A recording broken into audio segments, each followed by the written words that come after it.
Welcome, welcome, welcome to this week's training roundtable. As a member of the Business Miracles community and in support of your highly sensitive leadership training and your leadership training program.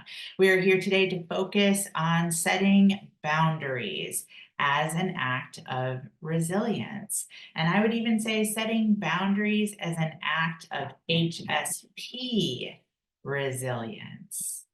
As a highly sensitive person in business and leadership. Also valuable to connect the concept of boundaries to Q2 of this current 4Q intuitive plan. Personal responsibility, letting go to let in. And then, of course, the subcategory of Q2, dividing line, parentheses, boundaries. So what do we mean when we're talking about boundaries? Well, the definition, according to Webster Dictionary, is that a boundary is a dividing line.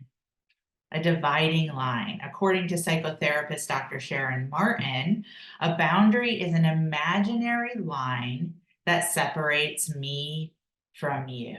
It separates your physical space. It separates your feelings.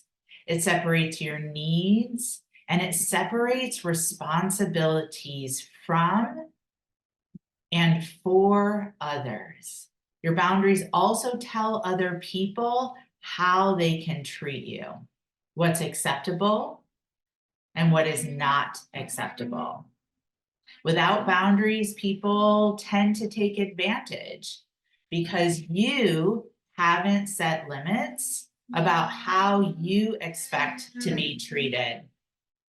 Personal responsibility, dividing line, boundaries. Really valuable as an HSP, committed to empowerment, committed to leadership in business and in life.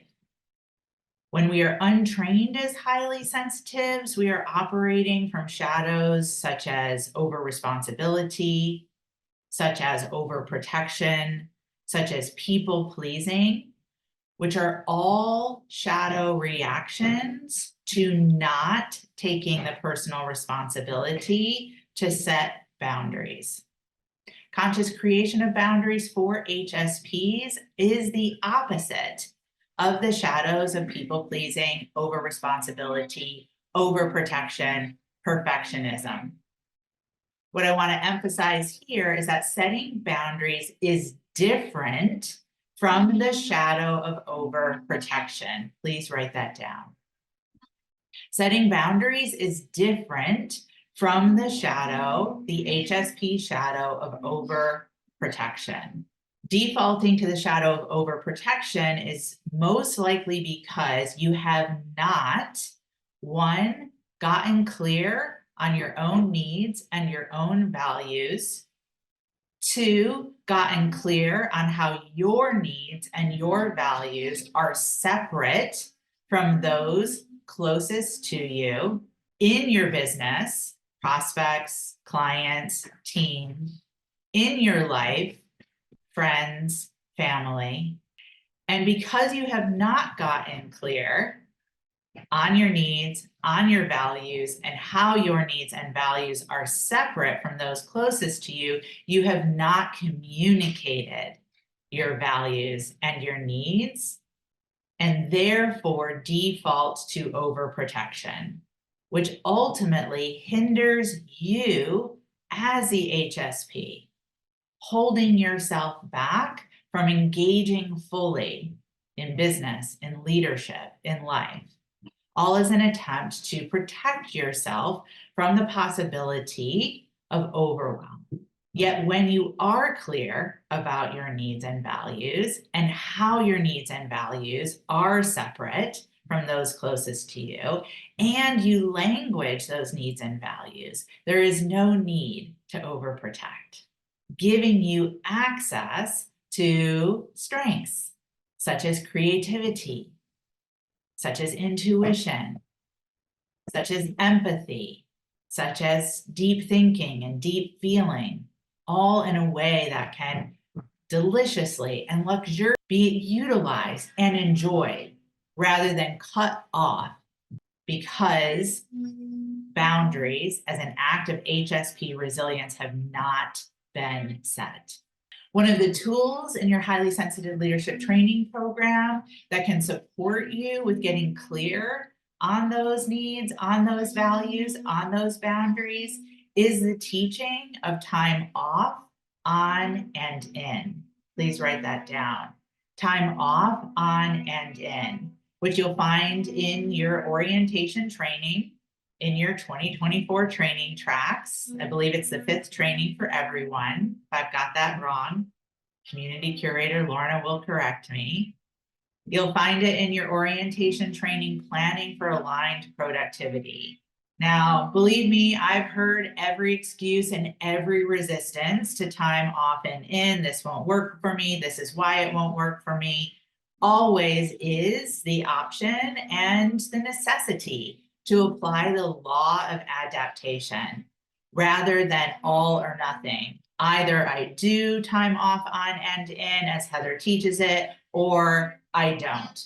My schedule is a mess. I'm unfocused. I don't know where I'm meant to be or what I'm meant to be working on. And then therefore I can't necessarily communicate that to others.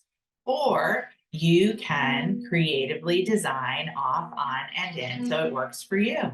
As I shared on last week's training roundtable, all track trainings are designed with the intent of engaging in the process of adaptation based on your personal needs. Let's write that down. The process of adaptation based on your personal needs. So wait, is it actually built into the track trainings, a practice of getting clear on one's needs and values to then therefore be able to better set boundaries? Why, yes, I think it is. Using the law of adaptation, all to counteract that HSP tendency for perfectionism. Let's write that down.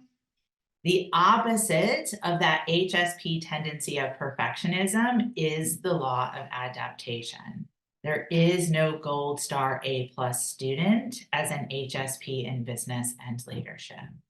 So valuable this time of year more than ever to dive into the inquiry of what is time off, on, and in meant to look like for you.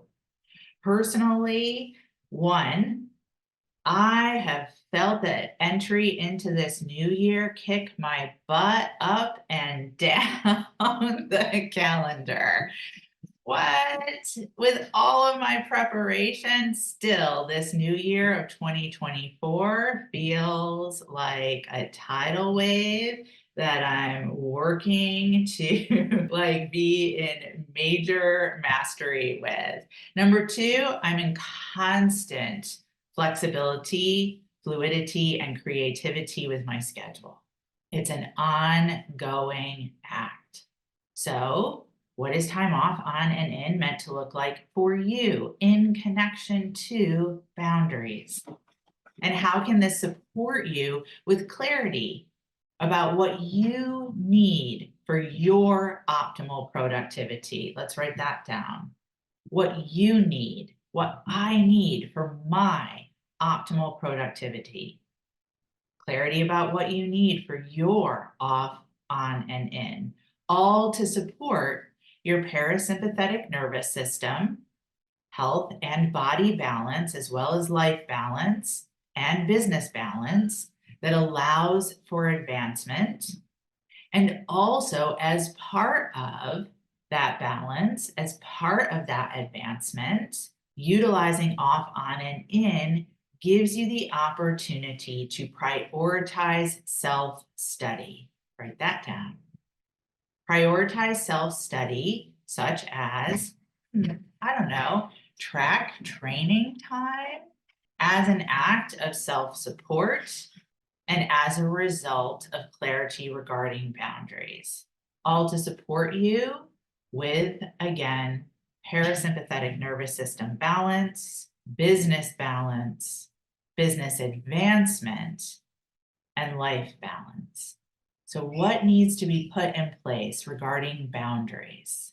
separating your physical space, your feelings, and your needs and your responsibilities from others and for others, to support that balance, to support that advancement, to support ongoing resilience as an HSP in business and leadership.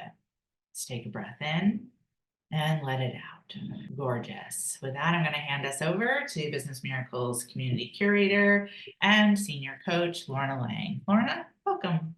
Thank you. Awesome. So I want to say that we have been seeing such beautiful shifts happening for members with their October 4Q intuitive plan, October through February 4Q intuitive plan, and how it supported you in wrapping around the end of the year and into 2024, even if, similar to what Heather says has been happening for her, it maybe wasn't as smooth as you thought it was going to be, but still the support of having that plan in place.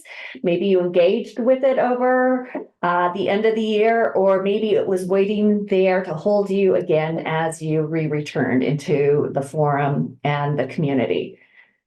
So we do actually have just about a month until our next intuitive planning day. It's on Wednesday, February 14th. So you might want to write that down if it's kind of not on your radar yet. Wednesday, February 14th from 11 a.m. to 5 p.m. Eastern. I'm going to give you a high coach recommendation to make sure it's in your calendar when you get off of our roundtable today. And right now we're going to take a moment to let you easily RSVP for the intuitive planning day on February 14th. If for any reason you can't use the link that I just put into the chat, just know that we'll be adding the link into the Online Learning Center and you can access it for yourself there after our training. So if you would go ahead, please open up that link. If you're doing this in real time with me, take a moment to fill in your name and your email at the top. Confirm your participation in Intuitive Planning Day, yes or no. You have the options to choose there. And we really, another high coach recommendation, recommend that you be there live if you at all can, but just remember if for some reason you can't, that it is recorded and posted for you in the Online Learning Center. And then just review and accept the participation agreement at the bottom of that form. And all you need to do is just then click submit and you are all set. Yay. All right. I think that's enough for me, Heather. I'm going to turn it back over to you. Awesome. Beautiful. So well said regarding the power of the intuitive plan and the 4 Qs. They have definitely held me steady with the entrance into this 2024. And the download for our upcoming Intuitive Planning Day has already started. So I'm very excited about this Intuitive Planning Day. Very excited to share it with each and every one of you. So please make sure that you've got that RSVP all taken care of, and we're going to have a powerful day together on February 14th. What? Power of the heart? What? Take that, Hallmark. No way. We've got it way better. No need to indulge in chocolate. No need to overdrink. I mean, unless you want to do those things. But don't do them before Intuitive Planning Day. I highly recommend that you wait until after Intuitive Planning Day, because Intuitive Planning Day is going to be the real power of the heart. The real power of the heart. Can't wait. All right, let's move into roundtables for this week for the next 30 minutes. Team, when you're ready. Thank you so much.